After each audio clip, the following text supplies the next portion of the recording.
আসসালামু আলাইকুম রাহমাতুল্লাহ। আশা করি আপনারা সবাই ভালো আছেন। প্রত্যেককে আমার চ্যানেলের পক্ষ থেকে স্বাগতম। আমি নিজাম। আজকের ক্লাসে থাকবে নবম ও দশম শ্রেণীর গণিত বইয়ের প্রথম অধ্যায়।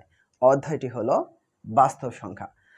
এই পর্বে আমরা অনুশীলনী 1 এর 13 নং প্রশ্নের সমাধান করব। 13 নং প্রশ্নটি হলো সাধারণ ভগ্নাংশে প্রকাশ করো। অর্থাৎ এখানে কতগুলো ভগ্নাংশ আছে, আমাদেরকে এই ভগ্নাংশগুলোকে সাধারণ ভগ্নাংশে প্রকাশ করতে হবে। প্রথমে ক ক নং প্রশ্ন হলো 0.2 ফোনোফোনিক। আমরা এই ভগ্নাংশটিকে লিখব 2/9। ঠিক আছে, এখানে যদি ফোনোফোনিক না থাকতো তাহলে আমরা লিখতাম 2/10। যেহেতু এখানে ফোনোফোনিক আছে, ফোনোফোনিকের পরিবর্তে লিখতে হয় কত? 9। তাহলে আমরা লিখলাম 2/9। তাহলে 2/9 হলো ক নং প্রশ্নের সাধারণ ভগ্নাংশ। ঠিক আছে, খ নং প্রশ্নটি হলো 0.3 ফোনোফোনিক 5 ফোনোফোনিক। এখন এই সংখ্যাটিকে আমরা লিখব 35/99। ঠিক আছে, যেহেতু এখানে 2 অঙ্কের উপরে ফোনোফোনিক, এই কারণে আমরা 2টা 9 লিখব। তাহলে 35/99 হলো খ নং প্রশ্নের সাধারণ ভগ্নাংশ। ঠিক আছে, এখন আমরা গ নং প্রশ্নের সমাধান করব। গ নং প্রশ্ন হলো 0.13 ফোনোফোনিক। এই প্রশ্নটার দিকে একটু লক্ষ্য করেন যে এখানে হবে 13 - 1/90। এখানে দশমিক বিন্দুর পরে দুইটি অঙ্ক, একটির মধ্যে ফোনোফোনিক আছে আর একটি অঙ্কের মধ্যে ফোনোফোনিক নেই। এখানে যেই অঙ্কে ফোনোফোনিক আছে ওই অঙ্কের পরিবর্তে 9, আর যেই অঙ্কে ফোনোফোনিক নেই ওই অঙ্কের পরিবর্তে 0। ঠিক আছে, তারপর এখানে হবে পুরো সংখ্যাটা মাইনাস ফোনোফোনিকের বাম পাশের অঙ্কগুলো দ্বারা গঠিত সংখ্যা হবে এখানে। ঠিক আছে, অর্থাৎ পুরো সংখ্যা মাইনাস ফোনোফোনিকের বাম দিকের অঙ্কগুলো দ্বারা গঠিত সংখ্যা।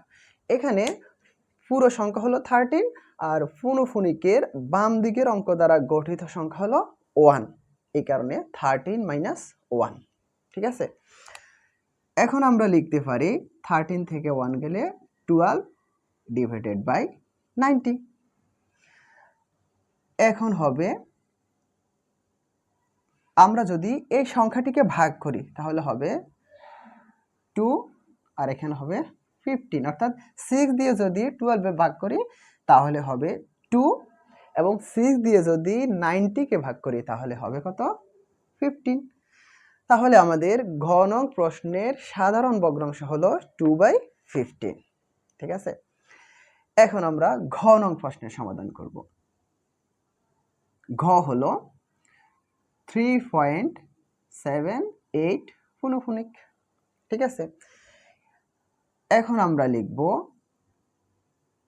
378 মাইনাস ফোনোফোনিক বাদ দিলে ফোনোফোনিকের বাম পাশের অঙ্কগুলো দ্বারা গঠিত সংখ্যা হলো কত? 37। অর্থাৎ পুরো সংখ্যাটি লিখব 378 মাইনাস 37।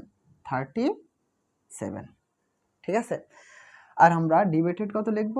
90, কারণ এখানে দশমিক বিন্দুর পরে একটি অঙ্কের ফোনোফোনিক আছে, অন্যটি অঙ্কের ফোনোফোনিক নেই, এই কারণে 90। এখন আমরা এই অংশ 378 থেকে 37 মাইনাস করি, তাহলে কত হয়? 8 থেকে 7 গেলে 1, 7 থেকে 3 মাইনাস হলে আর কত থাকে? 4, 3, এখানে 90। ঠিক আছে, এই সংখ্যাটিকে কোনো সংখ্যা দিয়ে কাটাকাটি যায় না, তাহলে আমরা কি করব? ভাগ করে নেব। কারণ ভগ্নাংশের ক্ষেত্রে যদি উপরের সংখ্যা বড় হয় নিচের সংখ্যা ছোট হয় তাহলে আমরা এই ভগ্নাংশটিকে ভাগ করে নিতে পারি। ঠিক আছে, ভাগ করে নিলে কত হয়? আমরা একটু রাফে ভাগ করি। আমরা এই সংখ্যাটিকে রাফে ভাগ করে নিলাম। এখন আমরা লিখি 3 × 19/7 71। তাহলে আমাদের এই ভগ্নাংশটি হলো ঘ নং ভগ্নাংশের সাধারণ ভগ্নাংশে প্রকাশ। ঠিক আছে, একদম সহজ অঙ্কগুলো, যদি আপনারা একটু বুঝতে চেষ্টা করেন দেখবেন একদম সহজ। এখন আমরা উ নং প্রশ্নের সমাধান করব। এই প্রশ্নটি হলো 6.23 ঠিক আছে। এখন এই সংখ্যাটিকে আমরা লিখতে পারি 62309 অর্থাৎ 62,309 মাইনাস ফোনোফোনিকের বাম পাশের অঙ্কগুলো দ্বারা গঠিত সংখ্যা হলো কত? 62, মাইনাস হবে 62। ঠিক আছে, আর এখানে আমরা লিখব কত? এখানে 1 2 3 তিনটি সংখ্যার উপর ফোনোফোনিক আছে। 0 উপর ফোনোফোনিক না থাকলেও আমাদের ফোনোফোনিক ধরে নিতে হবে, কারণ এখানে এই প্রান্তে এবং এই প্রান্তে যদি ফোনোফোনিক থাকে তার মানে মাঝামাঝি সংখ্যাগুলোতেও ফোনোফোনিক থাকবে। তাহলে আমরা এখানে লিখব 9990। ঠিক আছে, এখন এখানে হলো কত? 9 থেকে 2 গেলে কত? 7, 10 থেকে 6 গেলে কত? 4, 3 থেকে 1 গেলে 2, তারপরে কত? 2 6 9 9 9 0। এইটি হলো সাধারণ ভগ্নাংশে প্রকাশ।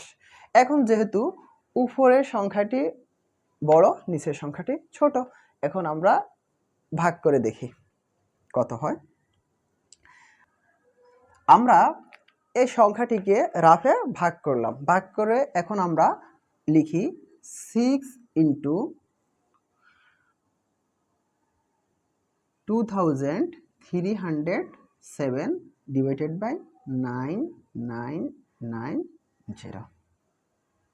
ঠিক আছে, তাহলে আমরা উ নং প্রশ্নের সমাধান পেয়ে গেলাম। এরই সাথে আমরা 13 নং প্রশ্নের ভগ্নাংশগুলোকে সাধারণ ভগ্নাংশে প্রকাশ করে ফেললাম। ঠিক আছে, অঙ্কগুলো একদম সহজ।